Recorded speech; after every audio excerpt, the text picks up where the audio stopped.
মানে খুশি, ঈদ মানে আনন্দ।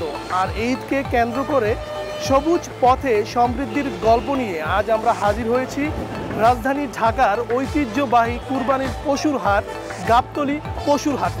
শুনো শুনো দেশবাসী, শুনো দিয়া মন, সবুজ কৃষির কথায় আমি করি গো বর্ণনা।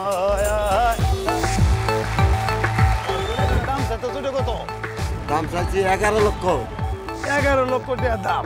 কুরবানিতে ভালো গরু দুজি নিয়ত করো ভাই, আপনার সঙ্গে আটটা মিলাইয়া আমি বলে যাই। এই যে আকলে ছাগলে বন্দি, জালে বন্দি মাছ, নারী হাতে হুর বন্দি, ঘুরে 12 মাস। সবুজ কৃষি, হ্যাঁ কৃষি মানে মোরা মাইলো রে তালিব বেসুরাই ঘুরাইয়া গারাই আয়ো বাজারে যাই। সবুজ পথে সমৃদ্ধির গল্প নিয়ে আব্দুল্লাহ খান মুন্নার উপস্থাপনায় কৃষিভিত্তিক অনুষ্ঠান সবুজ কৃষির ঈদ আয়োজন দেখবেন বৃহস্পতিবার বিকেল 5টায়।